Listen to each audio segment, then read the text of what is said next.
I-acknowledge lang po natin ang pagdating ni Banat Bay. Palagpakan po natin ang pagdating ni Banat Bay. Banat Bay, nasaan ka ba? Ito po ang idol ko. Banat Bay, yanyayahan ka namin. Kasama po si Tatay Rani. Gusto po namin marinig ang iyong dalamhati, ang iyong saloobin. Palagpakan po natin si Banat Bay. Sir, ali po kayo dito, sir. Okay. Ang ganda ng lalaki mo pala sa personal idol. Pinapanood lang kita dati. Oh. Okay, ito po si Banat Bay. Bay, masaya ka ba sa nangyayari sa lipunan natin, Bay? Una sa lahat, magandang araw po sa inyo. Alam niyo po, kagabi ho, nandito ho kami ni Jay Guevara. Nandun din po kami sa Congress po at nagsalita, na nakikita po namin yung nangyayari at kung ilang oras po nilang inipin ang ating Vice Presidente at si Atty. Lopez. Doon, ang tagal po nun, inabuto ata ng 3 oras bago po dalhin sa ospital. Alam nyo, hindi na po ito usapin ng politika, Duterte o Marcos. Ito'y makatao na po. Kung ang isang tao, kahit sino pa yan, kahit ano kulay niyan, kita mo na nakabulagta, tutulungan mo na yan. Di ba? Hindi yung kung ano-ano pang sasabihin mo dahil ganito. Una-una, hindi naman po kriminal si Atty. Lopez. Siya po ay isang resource person. Kaya nga po, paulit-ulit sinasabi ni VP Sara Duterte, yung karapatan naman nun. Ako po, marami nagsasabi sa mga social media, tinatanong nila, dapat nang manawagan si VP Sara Duterte ng People Power o kaming mga vlogger. Alam niyo po mga kababayan, hindi na namin kailangan manawagan. Yan po ay nasa karapatan natin. Nasa Article 3 ng Konstitusyon yan, Bill of Rights. Ang karapatang magtipon-tipon at ipahayag ang kanilang saloobin sa nangyayari sa bayan natin. Hindi na ho ito usapan ng Duterte at Marcos. Ito po'y usapan na ng pang-aapi sa bawat Pilipino. Hindi na ho natin gustong usapan natin na kailangan mawala si Marcos. Hindi ho. Bawat isa sa atin ninanakawan ng mga congressman natin. Alam natin yan. Bakit? Ang yaman ng Pilipinas, pero mahihirap tayo. Saan kayo nakakita na sobrang yaman ng bayan mo, pero mahirap tayo? Bakit? Dahil nasa bulsa ng mga congressman. Tapos masaya kayo sa 1,000 ibinibigay sa inyo, 1,000,000 ang ninanakaw sa bawat isang tao. Anong klaseng bayan meron tayo? Di ba nakakalungkot po yun? Hindi na ho ito Duterte Marcos tayo na ang inaapi dito, bawat Pilipino. Hindi na namin kailangan manawagan sa inyo na sumama kayo sa amin dito, pumunta kayo dito, suportahan si VP Sara. Hindi ho. Inapi na ho tayo. Alam nyo, para sa akin, personal ito. Alam nyo kung bakit? Ako ho nadali. Inalok ako ng 500,000 kada buwan para sumuporta sa kanila. Nung tinanggihan ko, ano meron? Kaso! Etong linggong to, pupunta ako sa Legazpi para harapin ang kaso ko.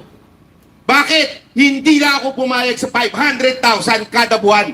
Sana natutulog na lang ako Nagigits nyo yun? Pero hindi kaya ng konsensya ko na batikusin si VP Sara Duterte na walang dahilan.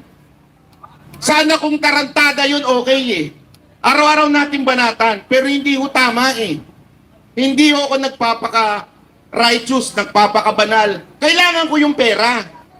Pero masama na ho yun Isipin nyo, kaninong pera yung mapupunta sa akin? Sa inyo galing yun. Di ba ho, sa inyo po galing yun. Kukunin ko para siraan lang ang mga Duterte. Kaya nakakalungkot yung mga vlogger dyan na dating sumusuporta sa Duterte, putang ina ninyo, pumupunta pa kayo sa EDSA? Di ba pumupunta pa kayo sa EDSA? Tapos ngayon sisiraan nyo si Duterte? Sa halagang magkano? Huwag na tayo maglukuhan. Pantsupa nyo yan eh. Yun ang totoo. Dahil wala kayong matsuchupa kung wala kayong pera. Kaya nyo tinanggap yan. Sorry, pasensya na ha, kung masama yung ano, kung may mga bata dito. Pero totoo yun eh. Yung isa ka doon na sa UK tsumutsupa eh. Bakit? Kasi mukha kayong pera eh. Mabuhay lang kayo ng sapat. Yun lang naman po sinasabi natin dito. Dahil marami nang sinira ang pera. Eh yung isang chihuahua nga eh. Alam nyo ito ha, sinabi sa akin mismo ito ni Yorme. Alam mo ba bakit sinisiraan yan? Utos sa kanya yan eh. Noong una, siyempre, parang totoo kaya yung sinabi ni Yorme sa akin? Pero lumabas mismo sa bibig ni Vice President Sara Duterte na nagsusori sa kanya eh. Huwag niyong personalin kasi kailangan lang namin ng budget. Bakit? Matatalo na kayo sa Maynila eh. Yan ang katotohanan. Talo na kayo sa Maynila, kaya kailangan nyo ng pera. Diba? Kailangan nyo ng pera dahil hindi nyo kayang talunin yung umayos ng Maynila. Tapos ngayon, dahil lang para sisiraan nyo ang ating Vice Presidente, na oo, hindi po perfecto yung maali. Itong mga kapulisan natin, alam nyo po yan. Nananawagan po ako sa mga kapulisan na nakasapaligid ngayon. Kayo po, binawasan ng pensyon nyo. Alam nyo kung bakit? Dahil kailangan nila ng ayuda para manalo sila sa boto. Ngayon, babawasan ng general nyo. Bakit? Kailangan din uli nila ng pera para sa ayuda para manalo sila. Kanino kinukuha? Sa pulis. Tapos sinusuportahan nyo ngayon? Oh, di ba? Yan ang sinusunod din yung utos. Huwag niyo sabihin na sumusunod lamang kami sa utos. You have the right na tumanggi sa maling utos. Karapatan niyo yan. Sasabihin niyo matatanggal kayo pag sumuway kayo. Aba, sana hindi na lang kayo nagpulis. Kung hindi niyo naman kayang manindigan para sa bayan.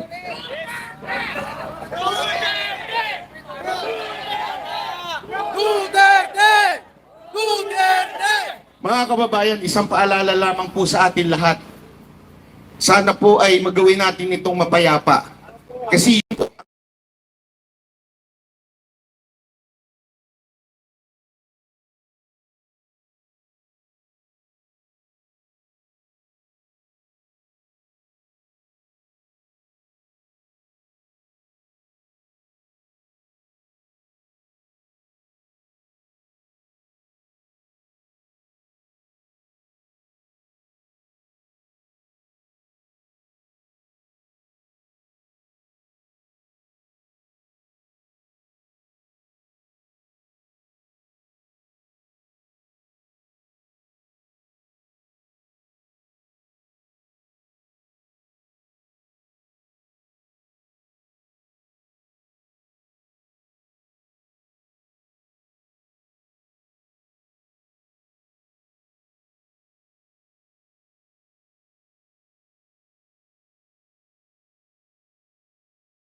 yun po ang kahilingan ng ating Pangulong Duterte.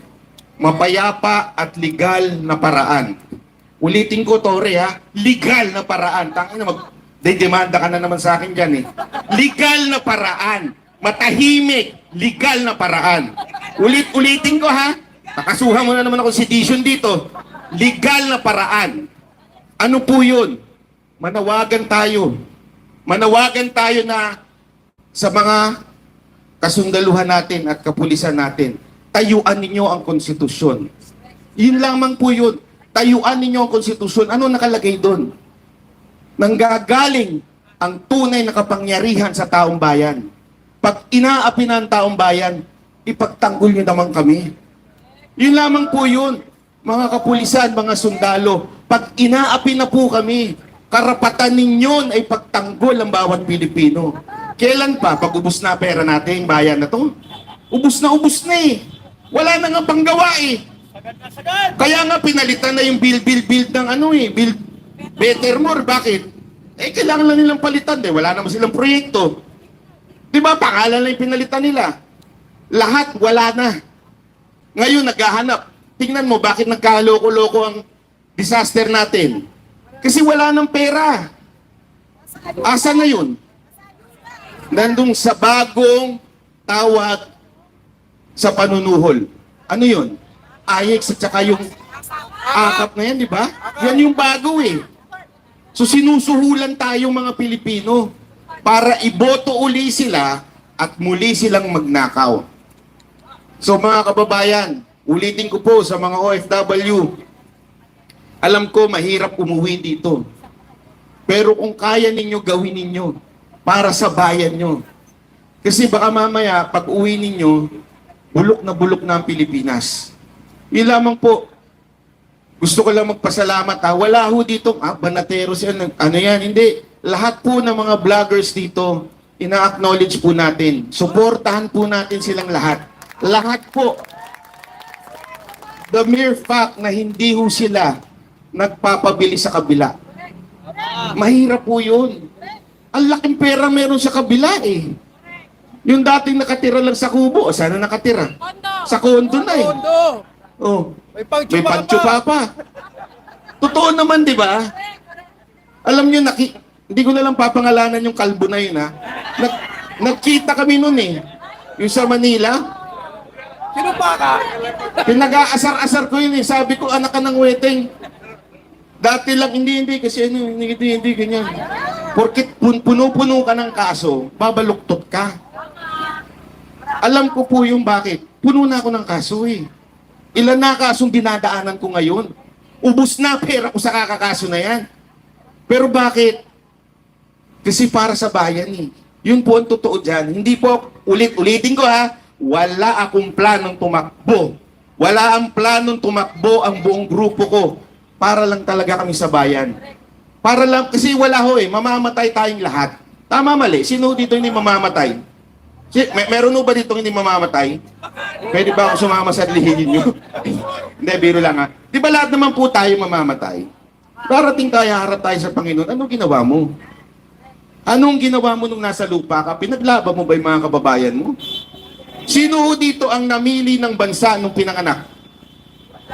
Sige ho, meron ho ba dito? Nung nasa tiyan kayo, sinabi niyo sa nanay niyo, ayoko dito sa Pilipinas, gusto ko sa Japan. Wala, di ba? Lahat tayo, wala hong choice. Pinanganak tayo sa Pilipinas. May dahilan yan. Upang mahalin mo ang bayan mo. Hindi disgrasya na pinanganak ka sa Pilipinas. Pinanganak ka sa Pilipinas upang ipaglaban mo ang Pilipinas. Masarap pumunta sa ibang bansa. Sino ang nagpupunta dito sa ibang bansa? Di ba ang sarap? Hindi ba sa inyo nakapagtrabaho sa ibang bansa? Pero hanggang ganun na lang ba tayo? Hanggang ganun na lang ba tayo na every December nangangarap tayo pumunta sa Japan, pumunta sa ibang bansa? Kasi bakit? Ang ganda ng bayan nila eh. Hanggang ganun na lang ba tayo? Hindi ba tayo mangangarap na someday, sana yung bayan natin katulad ng Japan, katulad ng Korea, Singapore, di ba? KOJC. Pero po, totoo naman yun. Napakaganda sa loob ng KOJC. Sana po, ganun lang, ipaglaban po natin. Okay?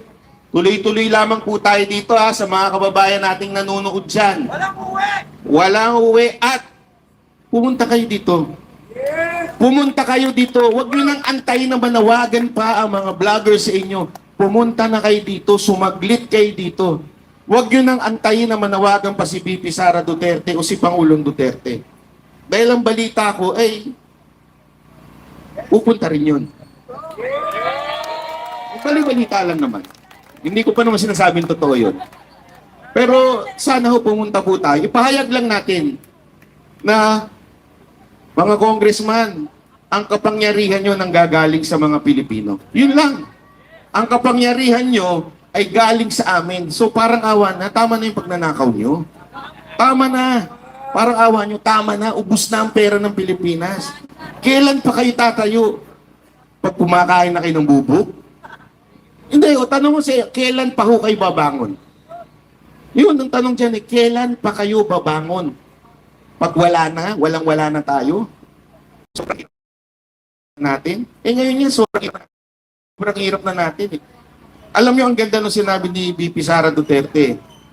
Di ba tinanong siya kung mananawagan siya? Ang sabi niya, mahirap kasi ngayon lumabas kung mga tao dahil naghihirap. Tama siya na mali. Tama siya na naghihirap talaga ang Pilipinas. Pero sa akin, habang naghihirap tayo, mas may dahilan pa nga tayong lumabas Para ipakita natin, tama na. Tama na pagnanakaw nyo. Kawawa naman na kami. Ubus na pera ng bayan natin. Di ba? Anong itsura ng Pilipinas ngayon? Puro hukay. Puro traffic.